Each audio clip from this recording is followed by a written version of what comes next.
comment réussir la migration BI 2025 grâce aux solutions 360 qu'on édite et qu'un certain nombre d'entre vous connaissent. Donc, bienvenue Georges, encore une fois, merci pour ta présence à cette session.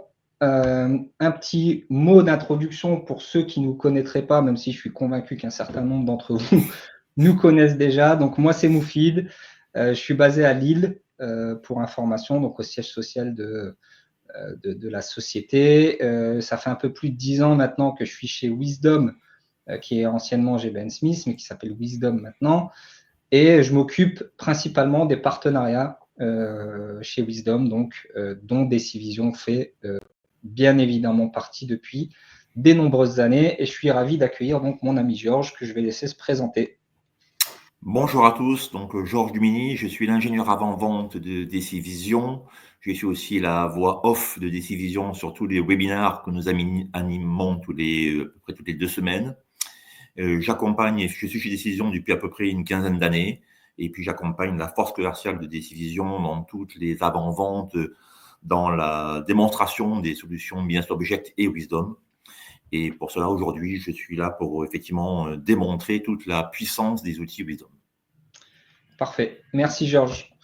Un petit mot d'agenda, ce qui va se passer, ce qu'on va voir un peu durant cette session. On va introduire, c'est le passage obligé, introduire un peu Wisdom et Decivision pour que vous puissiez resituer ce que les sociétés font pour ceux qui ne nous connaissent pas. Ensuite, on va parler également du support SAP. Ça a été couvert par Grégory en première partie de session, mais on va remettre une couche pour ceux qui n'étaient pas là et pour ceux qui ont loupé cette partie.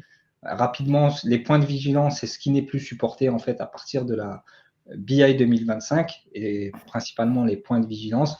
Puis on va vous présenter une méthodologie qu'on a mis en place, une méthodologie pour migrer efficacement en quelques étapes principales et primordiales de votre version de Business Object vers la BI 2025 grâce aux outils 360, justement, comme je l'ai dit, qu'on édite.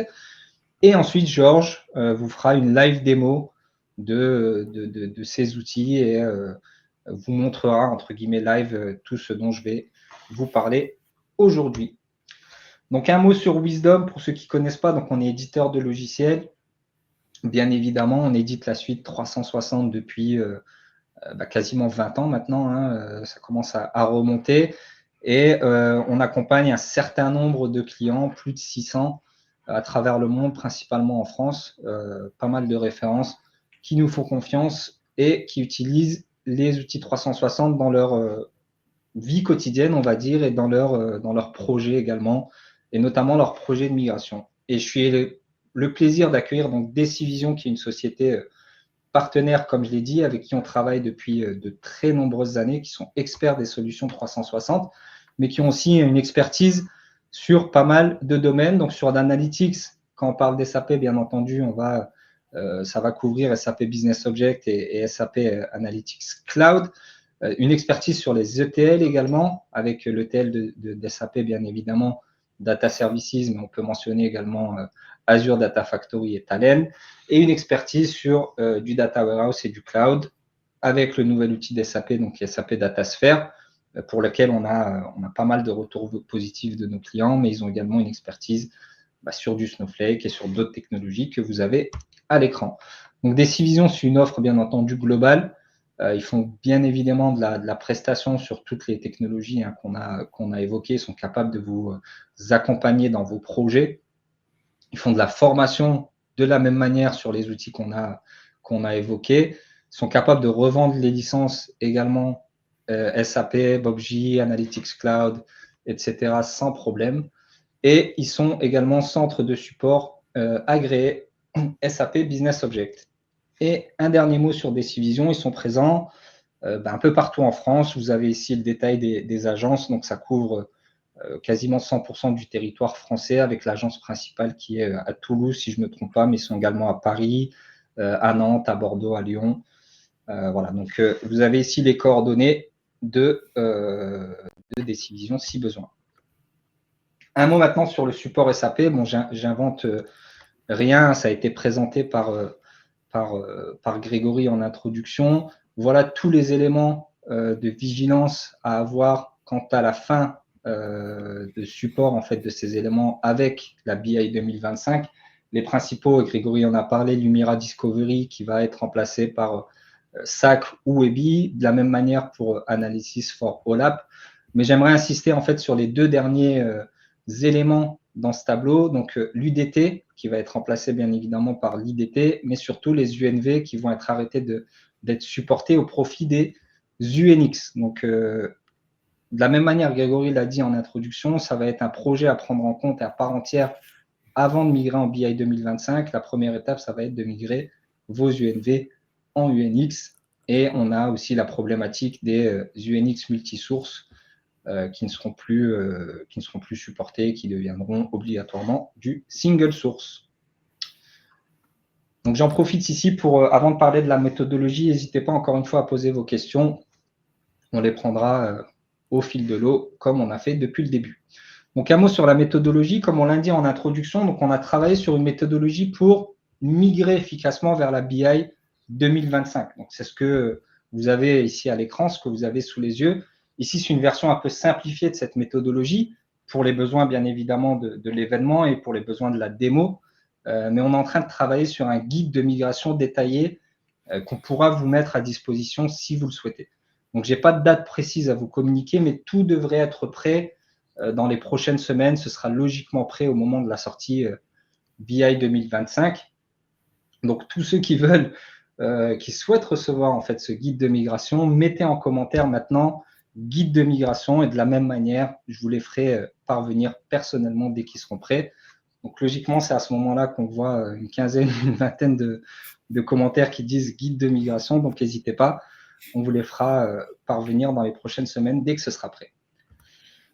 Donc, concernant la méthodologie en elle-même, on a identifié donc 6 étapes clés qui pour nous sont indispensables afin de migrer de manière efficace vers la BI 2025. Je vais vous les énumérer rapidement, puis je rentrerai dans le détail juste après.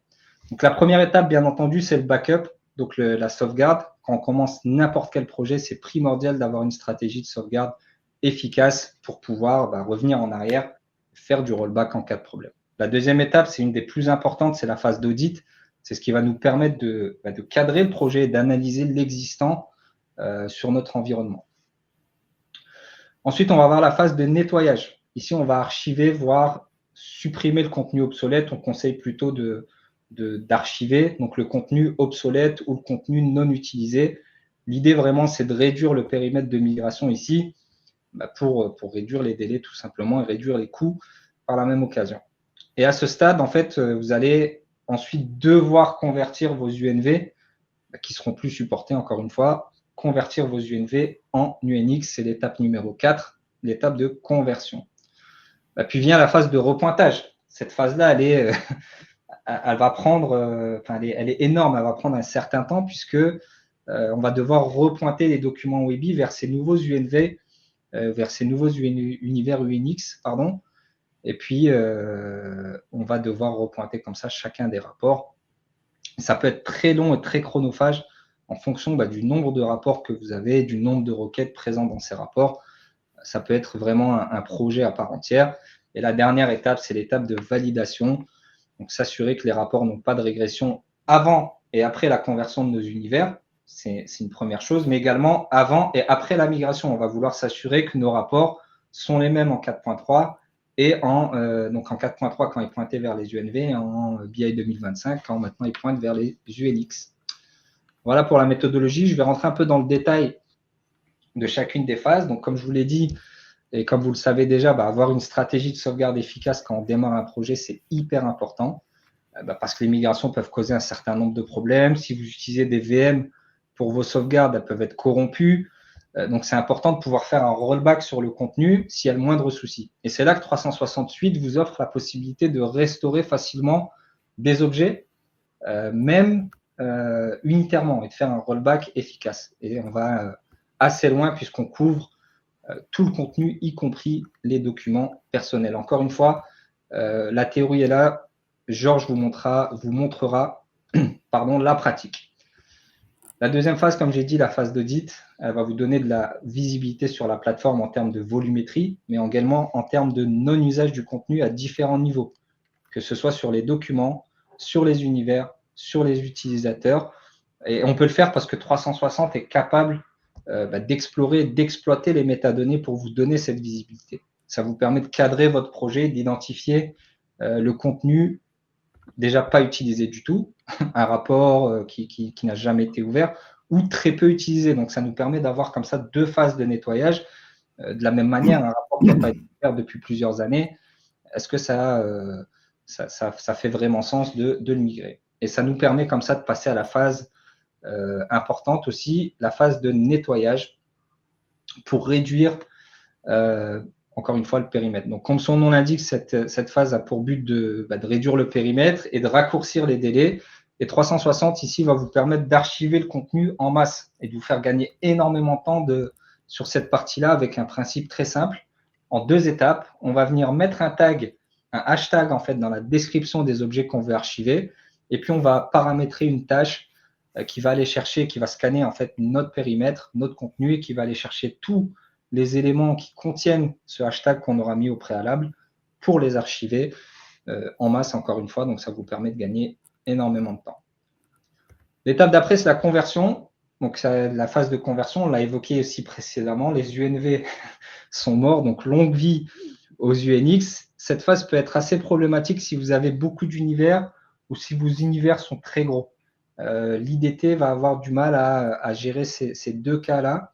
Et 360, en fait, est là plutôt pour améliorer les choses, puisqu'on va pouvoir sélectionner un certain nombre d'univers, cliquer sur un seul bouton, attendre, ça tourne en tâche de fond, et on va retrouver nos univers au format UNX, soit dans le même folder, soit carrément ailleurs, c'est vous qui décidez. Et les 2 dernières étapes qui, pour moi, sont les plus importantes et les plus chronophages à mes yeux, la première, c'est la phase de conversion. Encore une fois, on l'a dit précédemment, mais si vous avez déjà repointé un Webby d'un univers à un autre, vous savez que ça prend beaucoup de temps. On parle de plusieurs minutes par rapport. Multipliez ça par le nombre de rapports, par le nombre de requêtes, et on obtient des chiffres assez astronomiques pour certains environnements. Et là, 360 va vraiment vous faire gagner énormément de temps puisque on sera capable de le faire en masse. Donc, on sera capable de repointer en masse un certain nombre de documents vers un univers, mais encore une fois, ça, Georges vous le montrera en live. Et enfin, la dernière étape, qui est l'étape de validation. Ce que j'ai dit au début, s'assurer que les rapports n'ont pas de régression avant et après la conversion de nos univers, c'est hyper important. Et aussi avant et après la migration, comparer un document 4.3 avec un document BI 2025. Encore une fois, 360 va vous faire gagner énormément de temps puisqu'il va venir automatiser ce processus et vous pointer du doigt en fait vos différences, les différences sur les rapports qu'il aura trouvés. Ça a 2 bénéfices. Le premier, c'est que ça vous fait gagner du temps parce que ça pointe du doigt à votre place. Donc, on ne passe pas à comparer manuellement les rapports. Et là, le deuxième bénéfice, c'est que tout ce que l'outil va valider, entre guillemets, comme n'ayant pas de régression, c'est autant de rapports sur lesquels vous ne passerez pas de temps à comparer, vous pouvez les valider directement. Donc le ROI sur ces 2 dernières étapes avec 360 est vraiment, vraiment très important. Bon, j'ai beaucoup parlé, Georges. Je vais te laisser un peu la parole et je vais te laisser partager ton écran pour nous montrer un peu tout ça live avec les outils 360, si tu es prêt, bien sûr. Tout à fait. Je vais partager mon écran. Tu me dis si tu le vois bien. Je vais te dire ça. Je remets une couche sur le chat. Si ce que j'ai présenté n'est pas clair, n'hésitez pas à poser des questions. On les prendra une à une dans le temps qui nous est imparti. Pour l'instant, je ne vois pas ton écran et